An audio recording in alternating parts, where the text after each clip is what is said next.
The daughter of a powerful millionaire had never spoken a word for many years until the night he suddenly heard a black waitress and his very own daughter raising their voices together in a melody. In that single moment, the entire solid world he had built over the years collapsed completely. Jonathan Whitmore stood frozen at the old wooden doorway of the small restaurant in Southside Chicago. His heart pounded wildly, his eyes wide with disbelief at the scene before him. His 7-year-old daughter, Lily, was standing on a makeshift stage, singing an Italian aria with a voice so pure, so angelic, it lingered in the air like light itself. Beside Lily sat Naomi Carter, a black waitress, perched on a wooden chair, cradling a worn-out guitar in her arms.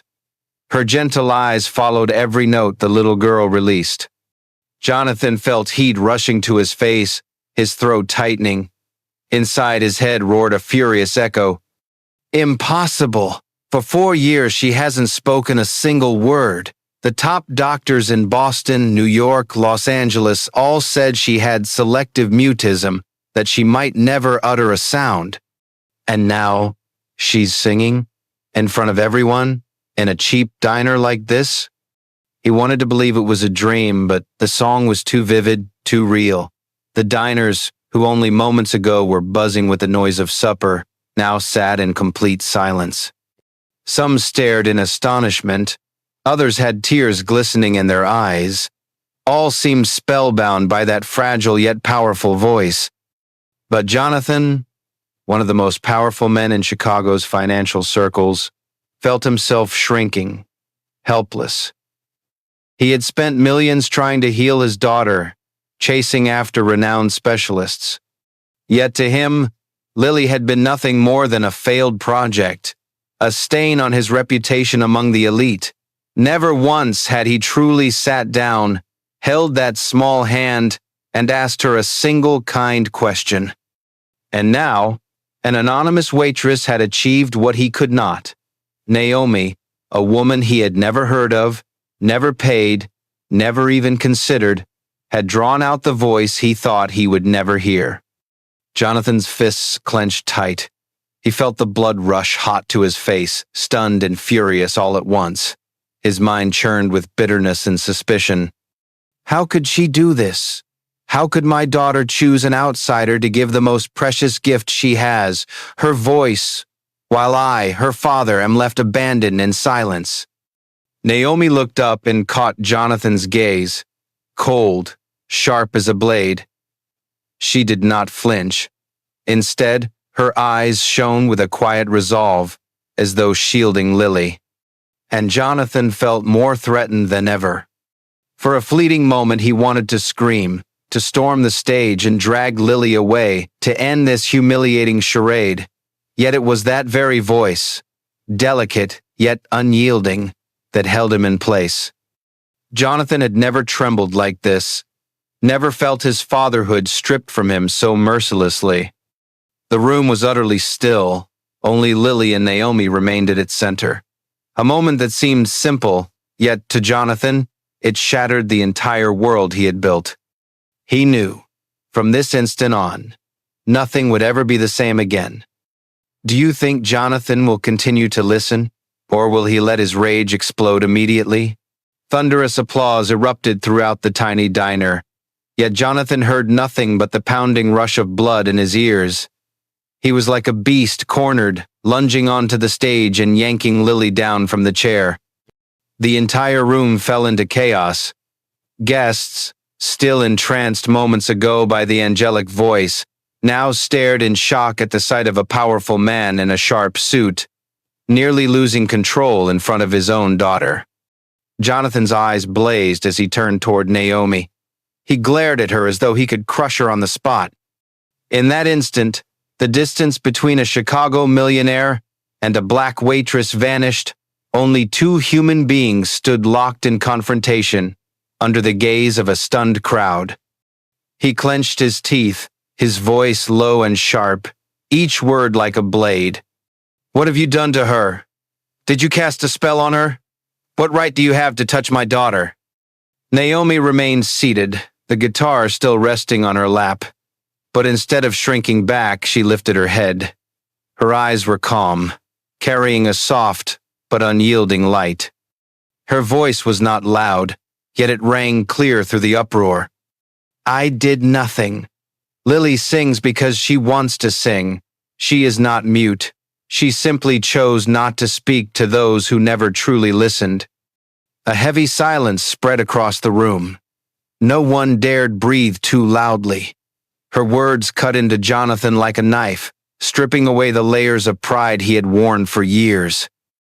He felt the eyes of everyone upon him, eyes of doubt, pity, even scorn. Jonathan spun around, desperate to prove Naomi wrong, but then he saw Lily clinging tightly to Naomi's arm as though it were her only refuge. And in the moment he would never forget, his daughter looked up at him. Lily's blue eyes no longer held fear, but instead shone with a fragile yet fierce strength.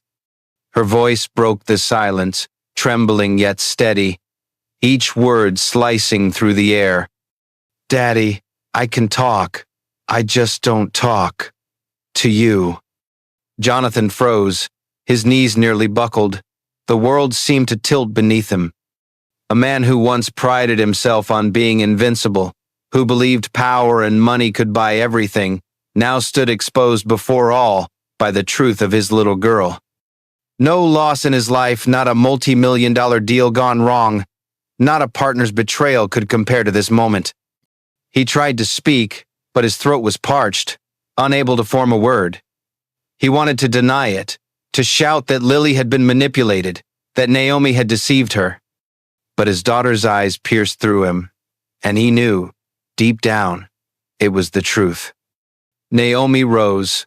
She stepped forward and gently placed a hand on Lily's shoulder, shielding the child from the storm of his anger. There was no defiance, no fear, only a young woman standing up for a child who needed her. In that moment, Jonathan felt cornered.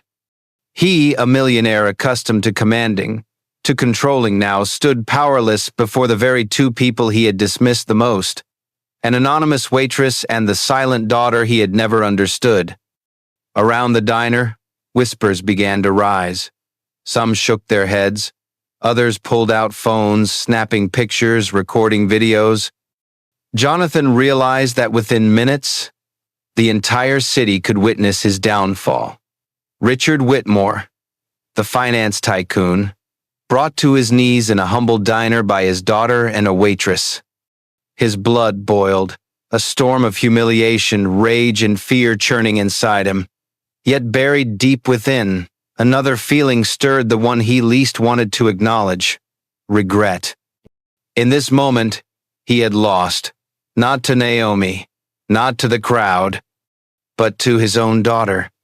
Comment 1 if you think this story is powerful, so we'll know you're still here. The diner had not yet recovered from the shock of Lily's words when Jonathan acted. He gripped his daughter's hand tightly, yanking her down from the stage with such force that many in the room winced. Jonathan did not care. In his mind, there was nothing left but rage, humiliation, and trampled pride. A millionaire, a symbol of power, had just been turned into a laughingstock by a waitress and his very own daughter in front of a crowd. He roared at the restaurant manager, his voice cold as steel. Fire her. I'll make sure no restaurant in Chicago ever dares to hire Naomi Carter again. The air grew thick. The guests sat in silence, watching as though witnessing a giant crush, a fragile being, all for the sake of pride. Naomi still stood there. She did not cry. She did not beg. Her gaze was calm, so serene it only fueled Jonathan's fury. In her eyes, he saw no servility of an employee, but a quiet, unyielding dignity. Beside them, Lily burst into tears. Streams of anguish rolled down her young face as she clung to her father's arm, pleading in desperation. No, I want to stay with her. I don't need another nanny. I only need Naomi. The cry shook the room. Several women covered their mouths. A few men shook their heads in disapproval. But Jonathan, blinded by pride, heard nothing but his daughter's defiance. To him, it was not a cry for help, but an act of rebellion that needed to be crushed. He tightened his grip on Lily, dragging her harshly toward the door. Her small legs stumbled, nearly skidding across the floor. Naomi wanted to step forward, but Jonathan's eyes were a silent warning. She knew one wrong move could bring consequences beyond repair. So Naomi stood frozen, one hand still resting on her guitar, her eyes fixed on Lily being dragged away, her heart twisting in anguish. The luxury car sped away from the diner, leaving behind the sorrowful gazes of those who had witnessed it all. In that moment, Naomi understood. No matter how much power Jonathan wielded to keep them apart, the bond between her and Lily would not be so easily severed. Back at the mansion, Jonathan said nothing.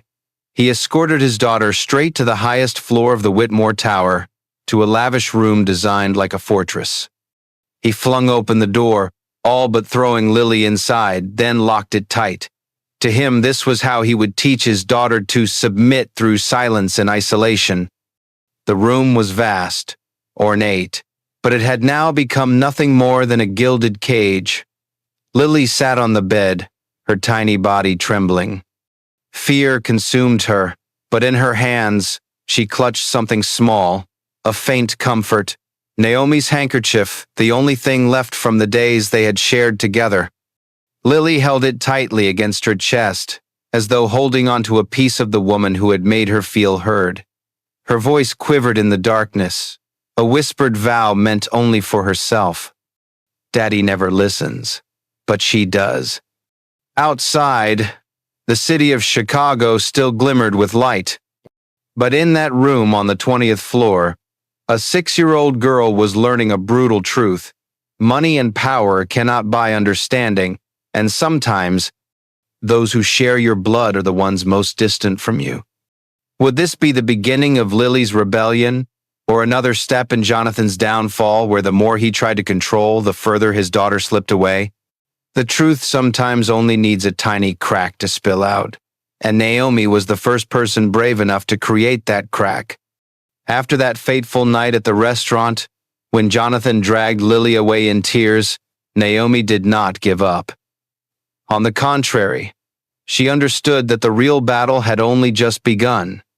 For months before that night, between endless shifts stretching until midnight, Naomi had patiently built a treasure trove of evidence Jonathan could never have imagined.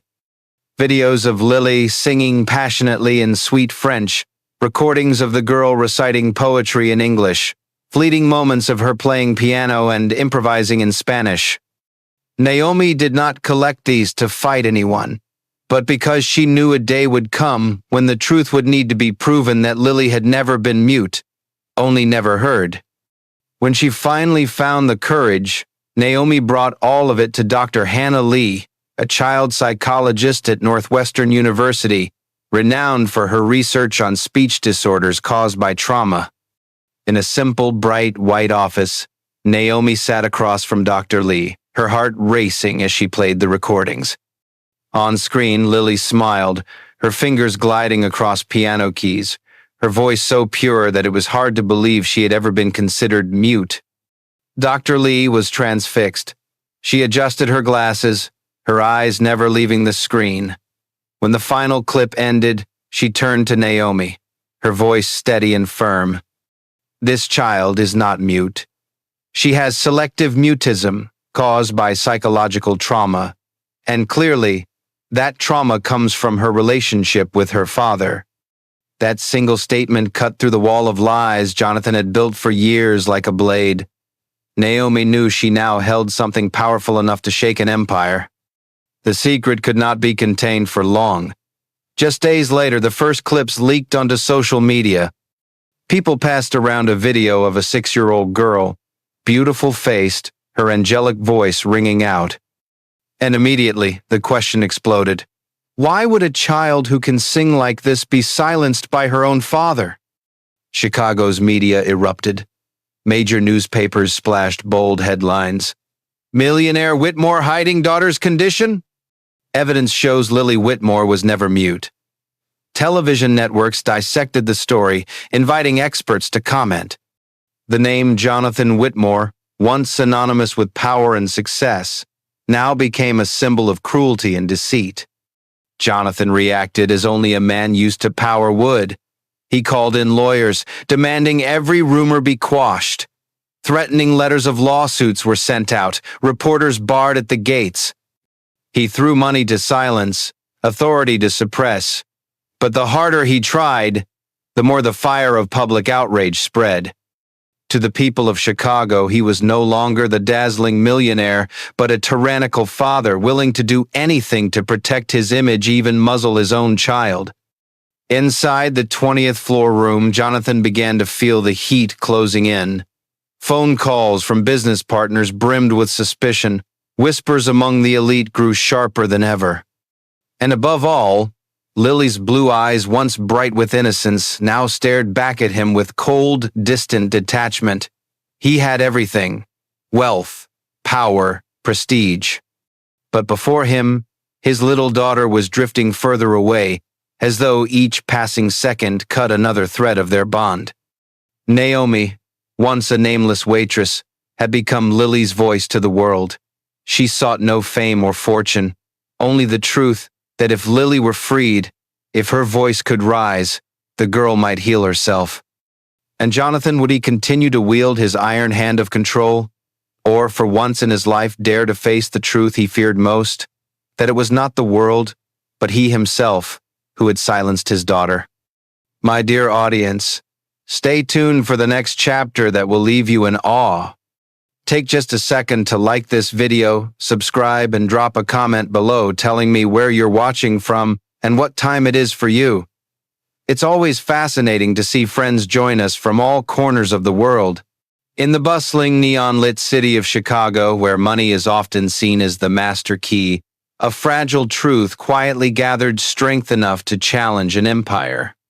After the leaked news spread, Naomi realized she could not face Jonathan Whitmore alone, a man far too accustomed to bending public opinion with wealth and power.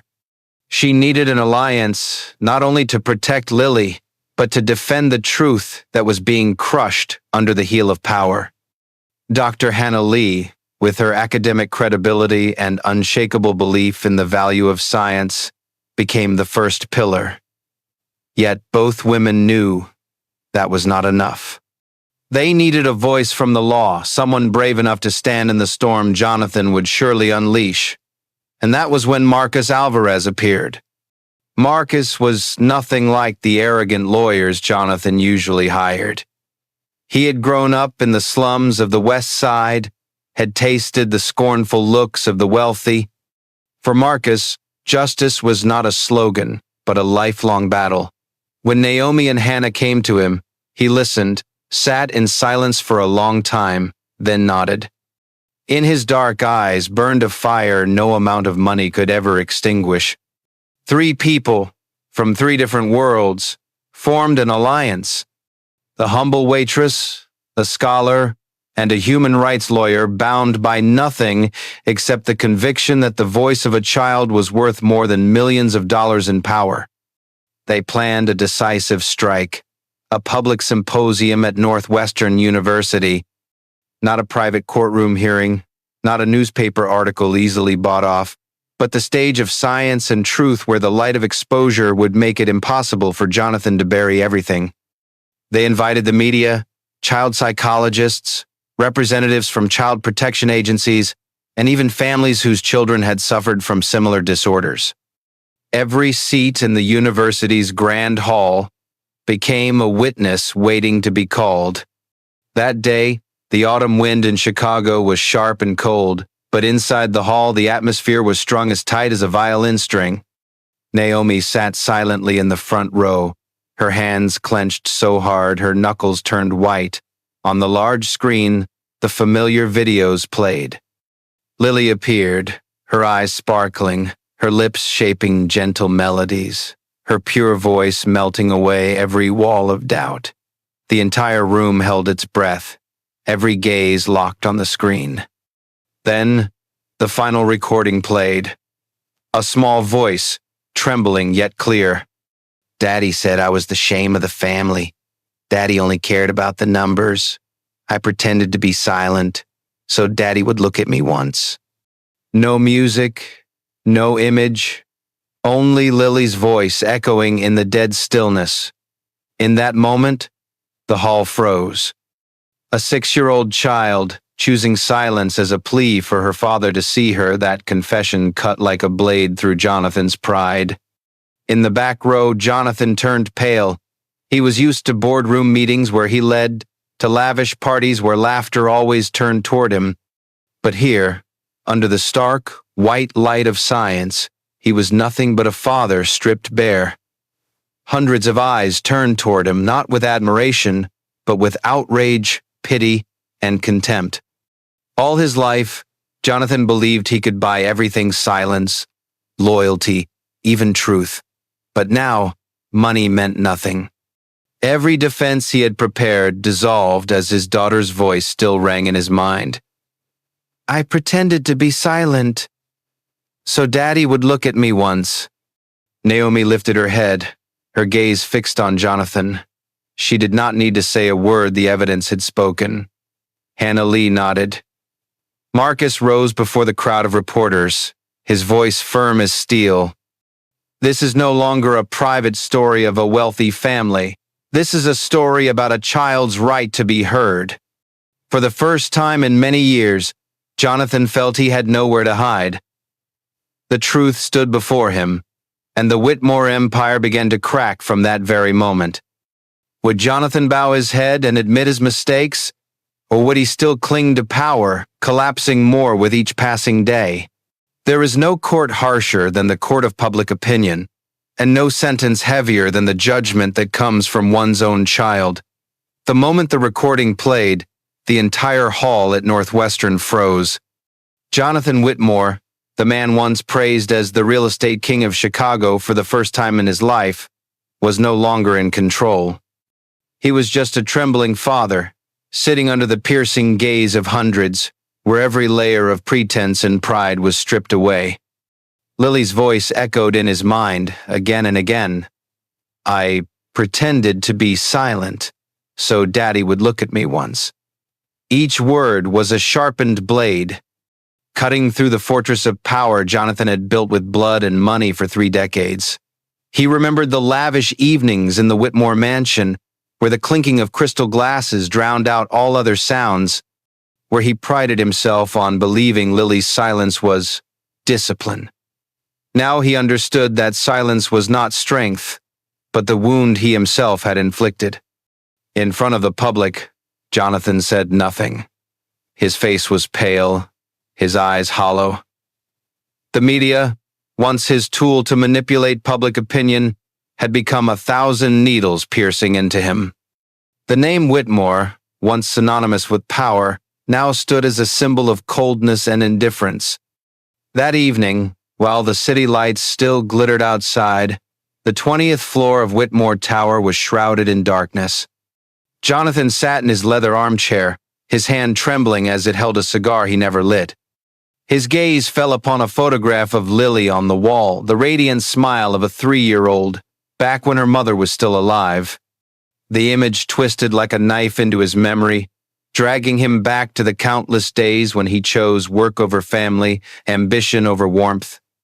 At dawn, Jonathan stepped into Lily's room. The 6-year-old's pink-filled room still held traces of childhood, but it no longer echoed with laughter. Lily lay curled up, her eyes wide open, wary. Father and daughter stared at each other in silence, the distance only a few steps, yet it felt like an ocean apart. Jonathan sat down by the bed for the first time in years. His trembling hands rested on the blanket, not daring to touch his daughter, as if fearing that a touch might shatter something fragile. His voice broke, stripped of its usual arrogance. I'm sorry. I want to listen to you. Truly listen. Lily did not reply. She only clutched the handkerchief Naomi had given her, her eyes bright, yet shadowed with doubt. Her silence was no longer defiant. It was a waiting silence. Waiting to see if the apology was sincere or just another performance from a powerful man. Jonathan sat there for hours, saying nothing more, simply listening to the steady rhythm of her breathing. It struck him that all these years He had never truly listened to anyone. Not his employees, not his friends, not his family, and now, not even his own daughter. As dawn's first light filled the room, Jonathan closed his eyes. He knew he might lose everything: reputation, career, even the Whitmore empire. But there was one thing he could no longer afford to lose: the chance to make amends with Lily, even if it was far too late to reclaim the stolen years. For a millionaire, the greatest failure is not bankruptcy, but when his own child chooses silence over calling him Dad. Jonathan knew this all too well, and he also knew, from this moment onward, that he could no longer hide behind money and lawyers. The truth had come, and he was forced to face it. Would Jonathan's apology be enough to heal the wound in Lily's heart? Or was it already too late for a father to win back his daughter's trust? 6 months may pass quickly in the life of a busy businessman, but for Jonathan Whitmore, it was the longest stretch of his life. 6 months to learn how to face the truth, to shed the armor of pride, and to begin again from nothing in the most sacred relationship of all, that of a father and his child. That day, the Grand Hall of Northwestern University was filled with light. The atmosphere carried a sense of solemnity, but also of hope. This was not just an academic event, it was a milestone for an entire family. Hundreds were in attendance: the media, scholars, child rights advocates, and ordinary Chicagoans who had followed Lily's story over the past half-year. On stage, Lily, the 8-year-old girl once believed to be mute, appeared in a simple white dress. Gone were the evasive glances and shyness. Her eyes now shone with a confident and pure light. Beside her stood Naomi, Dr. Lee, and Marcus, the people who had formed an alliance of truth. Jonathan sat in the front row, watching quietly. He had long been accustomed to being the center of attention, but today, the spotlight was not on him. It was on his little girl. Tears streamed down the face once described by the press as a heart of stone. Over the past 6 months, he had stepped away from most of his work, attended family therapy, and learned how to truly be present in Lily's life. Not with money, not with lavish gifts, but with patience, with listening, and with countless nights spent silently sitting by her side. When the microphone was placed in front of her, Lily took a deep breath. Her clear voice rang out, trembling at first, but gradually steady. "I have found my voice again, not to sing but to be heard. And today, my father has also learned how to listen to me." The hall fell into stunned silence for a brief moment before erupting in thunderous applause.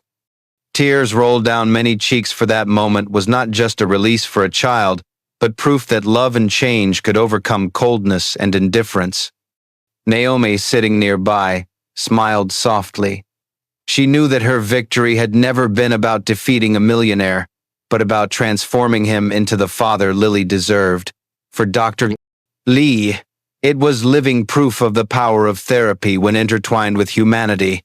And for Marcus, it was evidence that justice does not always come from the courts, but from the human heart itself. Jonathan rose to his feet, no longer the cold businessman, but a father who had rediscovered himself. He stepped onto the stage, not to speak, not to justify, but only to place his hand on his daughter's shoulder. Lily looked up, not avoiding, not afraid. Their eyes met, and for the first time, there was no distance between them. The audience rose as one, not only to applaud Lily, but also to applaud a rare journey of redemption, a transformation no one believed a man like Jonathan could undergo. It was a victory of humanity over the lifeless power of wealth. That day in Chicago, people spoke not only of a ceremony at Northwestern, but of a story that spread far and wide. A story of a child finding her voice, of a father finding his heart, and of a community reminded that sometimes change does not begin with numbers, but with a whisper, "I'm sorry, Dad." So the question remains, Was Jonathan's redemption enough to earn him forgiveness, or are there wounds that will never truly heal?